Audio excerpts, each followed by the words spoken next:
Bolehkah orang Kristen berpacaran beda agama? Pacaran beda agama merupakan salah satu pertanyaan yang paling sering ditanyakan. Jawabannya tidaklah mudah. Banyak orang yang memiliki pandangan pro dan kontra mengenai hal ini. Artinya ada yang setuju, bolehlah beda agama, tapi ada juga yang tidak setuju, beda agama. Mengapa ini bisa terjadi? Mari kita bahas.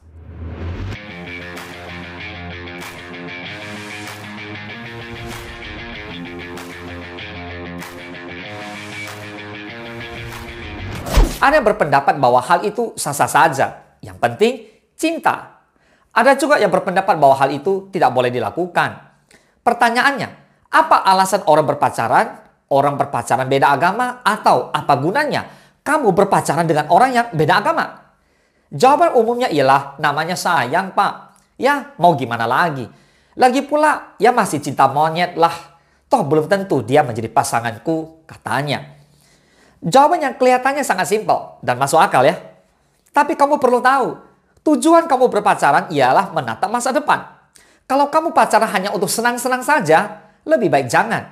Toh kamu memiliki banyak teman yang bisa diajak bermain. Untuk apa pacaran? Hanya sekedar status atau hanya sekedar main-main? Kamu bukan hanya merugikan dirimu sendiri, kamu juga akan membuat dampak yang tidak baik terhadap orang lain. Pernahkah kamu mendengar cinta monyet berujung pernikahan? Memang sedikit orang yang mengalaminya. Namun di antara orang tersebut, ada saja yang berujung pada pernikahan walaupun beda agama. Mengapa? Ya alasannya karena cinta tadi. Ketika kamu telah beranjak dewasa, kamu tahulah mana yang benar dan mana yang tidak. Kalau pacaran beda agama itu menurut kamu salah, please don't do it. Boys, girls, guys, udahlah. Jangan pernah pacaran beda agama. Ingat, dampak kedepannya akan sangat sulit buat kamu membangun kehidupan rumah tangga kamu. Bagaimanakah pacaran beda agama menurut pandangan Alkitab? Nah, saudara harus tahu begini. Alkitab melarang pacaran beda agama. Rasul Paulus menulis di 2 Korintus 6 ayat 14 dan 15. Janganlah kamu merupakan pasangan yang tidak seimbang dengan orang-orang yang tak percaya. Sebab persamaan apakah terdapat antara kebenaran dan kedurhakaan? Atau bagaimanakah terang dapat bersatu dengan gelap?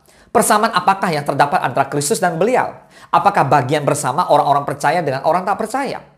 Pesan dari ayat ini jelas, melarang pacaran beda agama. Alkitab menuliskan bahwa pacaran beda agama jelas tidak boleh. Kita harus memilihlah pasangan yang satu iman. Iman kepada Yesus Kristus. Dan selain daripada iman kepada Yesus Kristus berarti berbeda. Nah, berikut ada 3 larangan. Mengapa tidak boleh berpacaran beda agama menurut perintah Tuhan Yesus? Yang pertama, suatu pernikahan bukan sekedar cinta antara laki-laki dan perempuan. Melainkan bagaimana cinta tersebut mempunyai dasar yang teguh, yaitu percaya kepada Yesus Kristus. Pasangan seiman bisa diibaratkan seperti kapal yang tidak boleh dibawa oleh 2 orang nakoda. Begitu juga dengan pernikahan yang tidak boleh berdasarkan 2 iman, melainkan 1 iman, yaitu kepada Yesus sendiri. Yang kedua, Tuhan memang mengajarkan kita untuk mengasihi satu dengan yang lainnya. Hal ini juga dinyatakan dalam ayat firman Tuhan 1 Yohanes 4 ayat ke-7. Saudara-saudaraku yang terkasih, marilah kita saling mengasihi, sebab kasih itu berasal dari Allah. Dan setiap orang yang mengasihi lahir dari Allah dan mengenal Allah. Nah, firman Tuhan ini mengajarkan kita untuk saling mengasihi, bukan untuk berpacaran, apalagi berpacaran beda agama. Mengasihi tidak harus berpacaran. Tapi kalau mau pacaran, harus betul-betul mencari pasangan hidup yang seiman, supaya kasih itu menjadi sempurna. Katakan amin. Dan yang ketiga, kita diajarkan untuk mengasihi tanpa pandang bulu. Ya, kepada siapapun. Marilah kita menyebarkan kasih sukacita. Namun untuk pasangan hidup, Tuhan mutlak mengatakan harus kepada yang seiman. Kalau kamu mengabaikannya, kamu akan berurusan dengan Tuhan. Nah, saudara, Tuhan melarang umat Israel menikah dengan yang tidak seiman. Alkitab mencatat bahwa bangsa Israel seringkali jatuh ke dalam dosa karena mengambil pasangan dari bangsa lain yang tidak seiman. Padahal Allah sudah melarang bangsa Israel untuk tidak mengambil pasangan dari bangsa lain selain bangsa Israel sendiri. Raja Salomo yang terkenal sangat bijaksana dapat jatuh ke dalam dosa penyembahan berhala karena istri-istrinya yang tidak seiman. Di 1 Raja-Raja 11 ayat ke-4, sebab pada waktu Salomo sudah tua, istri-istrinya itu mencondongkan hatinya kepada Allah-Allah lain, sehingga ia tidak dengan sepenuh hati terpaut kepada Tuhan, Allahnya, seperti Daud ayahnya. Nah, lantas bagaimana dengan saudara? Apakah saudara yakin bahwa pasangan yang tidak seiman tidak dapat membawa Anda jatuh ke dalam dosa? Renungkan ini baik-baik. Jadi Tuhan tidak suka ketika kamu main-main dalam pacaran. Secara tidak langsung itu akan menyakiti hatinya Tuhan. Terlebih lagi jika kamu pacaran dengan orang yang berbeda iman atau berbeda agama. Hati-hati bro and sis, cinta itu buta. Hingga terkadang membuat kamu kehilangan akal sehat. Saat pacaran, kamu berharap pasanganmu pindah untuk mengikuti sejarah agama Kristen dan juga Kristus. Ya, umumnya begitu. Namun bagaimana jika kamu terlena, kamu kalah, kamu tidak kuat, dan kamu memutuskan untuk murtad? Tanggung jawab sendiri, saudara. Hal ini akan sangat disayangkan. Tujuan baik kamu untuk memperkenalkan pasangan dengan Kristus terasa sia-sia. Sangat sedikit orang Kristen yang berhasil membawa pasangannya mengikut Kristus. Yang paling banyak justru sebaliknya. Kamulah yang diajak untuk murtad. Hati-hati guys. Oke, kalau begitu kita lihat dulu sekarang. Apa tujuan sebenarnya orang Kristen berpacaran? Orang Kristen berpacaran tentu tujuannya adalah untuk sebuah pernikahan. Dan tujuan pernikahan orang Kristen adalah untuk melahirkan keturunan ilahi. Kalau memang tidak punya tujuan menikah, tidak usah pacaran. Jadi tujuan pacaran adalah pernikahan. Tujuan pacaran beda agama adalah pernikahan beda agama.